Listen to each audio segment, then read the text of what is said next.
Hello, folks. Welcome to episode number 21 of New Citizens, the podcast, with your friend Juan Carlos Morales, which is me. When I was 13 and before I had committed any crimes or broken any laws, I owned one hat.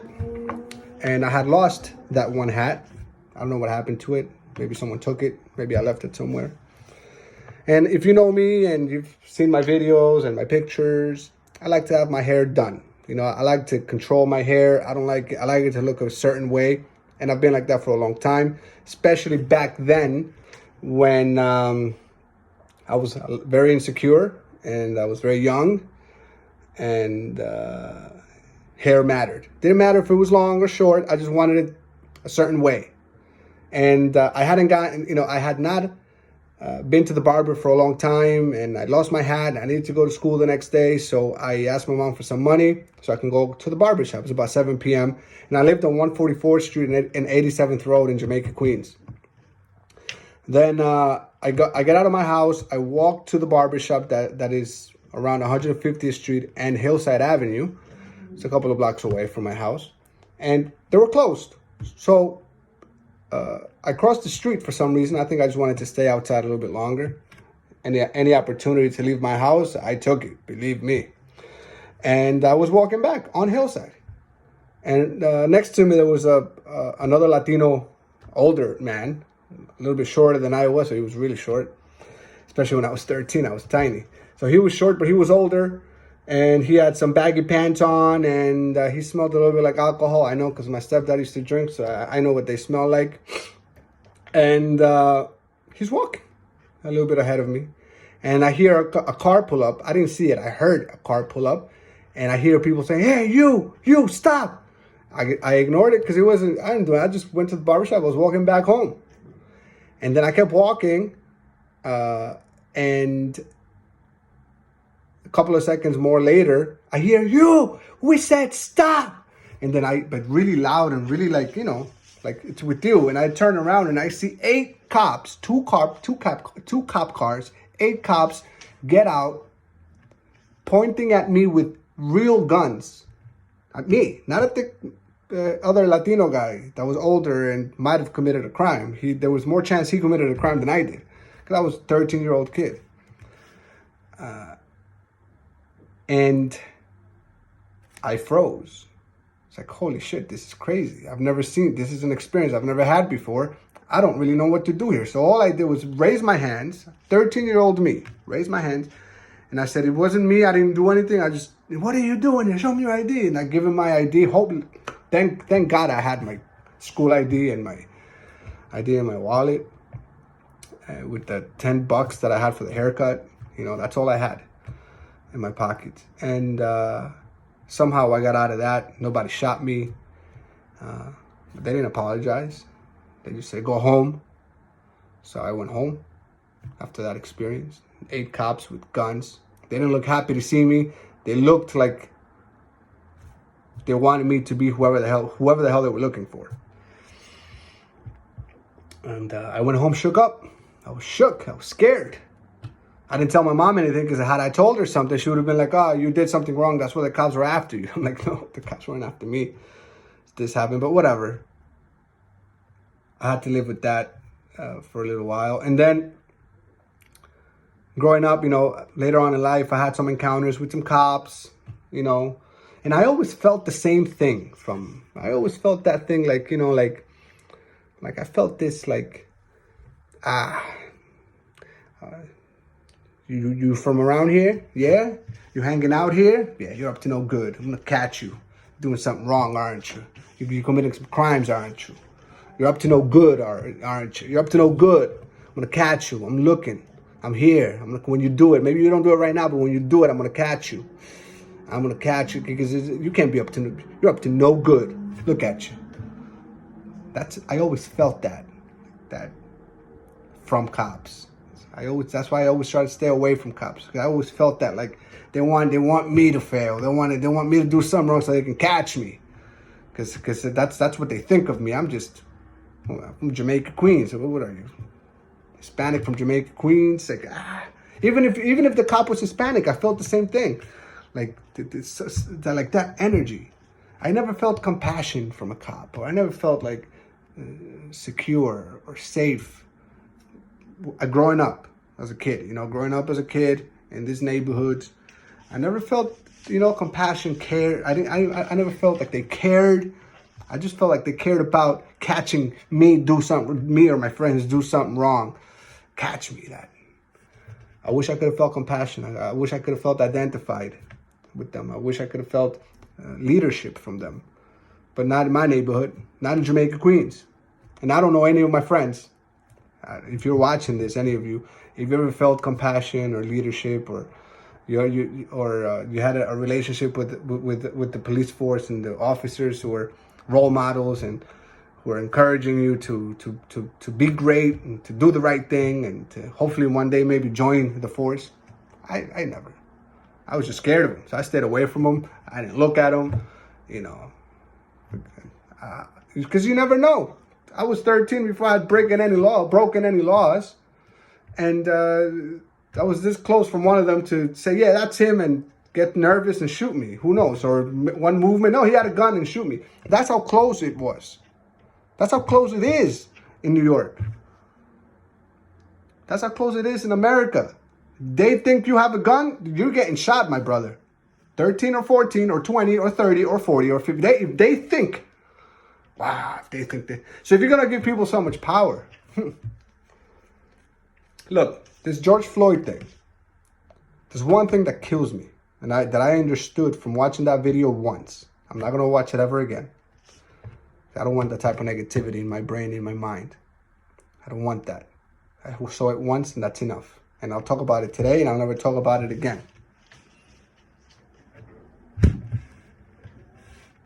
This guy has his knee on Floyd's neck while he's pleading for his life, telling them he can't breathe. And that murders that guy's face, the guy who killed Floyd, well, whatever his name is. You could see the disregard for Floyd's humanity.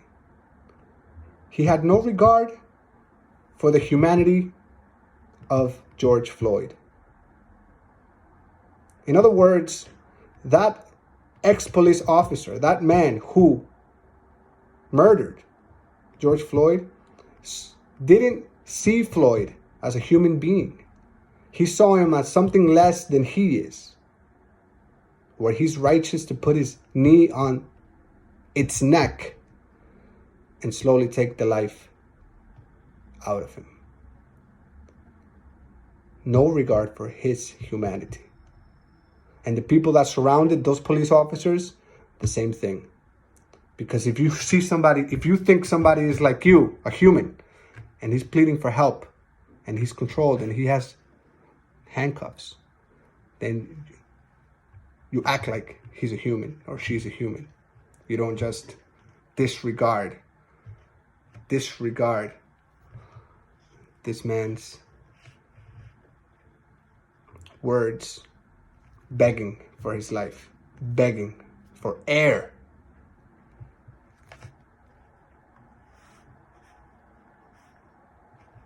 How many times has this happened? Many, many, many, many, many times. How many times has this happened to white people? Probably never. How many times has this happened to Hispanics and blacks? A lot of times. A lot of motherfucking times. More black than Hispanic for sure. How many times does it get caught on camera? Not that many. A few. And those are the ones that we see. It is very fucked up for good cops. For good cops, real cops that take being a cop an honor, that take helping their society, their communities as an honor, as a higher calling. It's very fucked up for them when these things happen. Very fucked up for these good cops, these great cops that take their jobs as a higher calling. I don't know how many there are, but there has to be some, right? Really good cops that are doing the best, that are taking care of themselves, that are putting in the extra work so they don't see humans as something less than humans, because the nature of the job is it can make you do that, right? Like I remember getting in a hospital once, in the elevator in a hospital in Bogota, in Colombia, and two doctors were talking about surgery. And they were talking about people's surgeries. One of them had passed. But the way they were talking about, without any emotional, without any like humanity, they were just talking about like, the process and the outcome. But they weren't talking about the life that had been lost or saved by their procedures or whatever. Because they see so many patients that do it so many times. You're not sensitive to it anymore. And I feel like being a police officer could do the same thing after you're exposed to like so many situations that are not very nice on a daily basis, day after day after day after day. You could become very biased, and you could become very you could lose that sensitivity towards humanity, and you could start suffering from mental health issues. Cops should be held at the highest of standards and should be taken care of. They should have quarterly or periodical mental health screenings. You should hold cops at the highest of standards if you're going to give them guns, if you're going to give them so much power. When an institution has a collective consciousness that sees people as less than people, or a group of people as less than people, then we're in big trouble. If an institution has a collective consciousness that sees groups of people, be it racial or anything else, neighborhoods, as less than people, then we have a real problem. And I think that's what is happening. That is what is happening. And that has to change. But we can make a change. We can make a change because we, the people, are their boss. We, the people, make the rules as a collective. Not me, Juan Carlos Morales, by myself. No, me and everyone else. We decide what the rules are going to be, and we have that power over politicians, over institutions. We have that power, and we have to make that change. And riots, I don't know if they're effective, riots. I don't think they're effective. I think peaceful protests can be effective. But nothing is more effective than putting pressure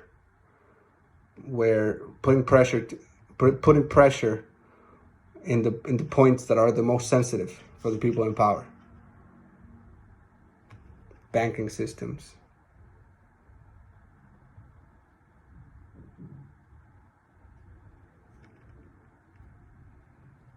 Any institution putting pressure, going outside their doors, calling them, burying them in emails and phone calls.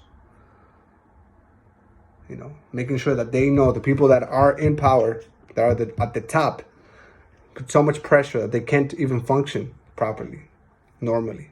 Put pressure. You don't threaten them, you just put pressure. You're there. We're watching you, chief officer of I don't know what, you congressperson, you city council member. We're there. Change needs to happen ASAP. And we need these things introduced as legislation. We need cops to be held at a higher standard. We need them to be top-notch individuals. Top-notch individuals. Mentally, emotionally, physically, EQ, IQ, any Q. Because if you're going to give them that much power, they got to be held at a higher standard, and they have to see their job as a higher calling because they would do it for free because they're built for this. They were built for this job, and they can deal with the stress, and they go the extra mile to connect with the community, to be role models, to be positive members of the society, and no one else could do it better than them. That's the reason why someone should become a cop. Not because they're egomaniacs who want a gun. Making ego-based decisions with incredible biases. Cops, firefighters, army folk, Navy folk, Marine folk, presidents, governors, anybody who serves the public has to see that as a position of a higher calling, a service to humanity. service to humanity. Cops were not hired to kill people. Cops were hired to save people.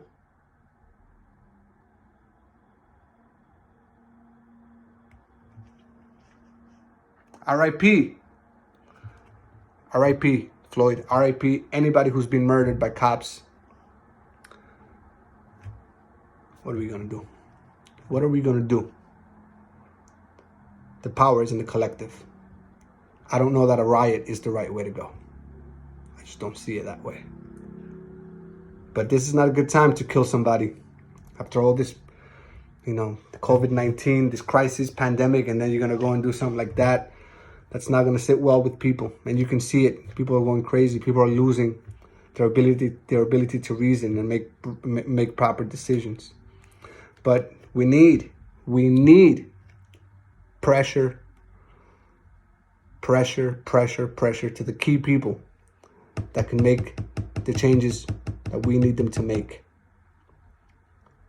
Pressure, relentless pressure. Whatever that means to the smart people out there, has to be relentless pressure to the people who make these decisions. Relentless, not Twitter pressure. That can work to a certain degree, not Twitter. I mean, 100, 1,000, 1,500 people outside of their office, waiting outside of their house, blowing up their phones. And by blowing up, I mean calling so much that they hang up, rings again. Inundating with emails.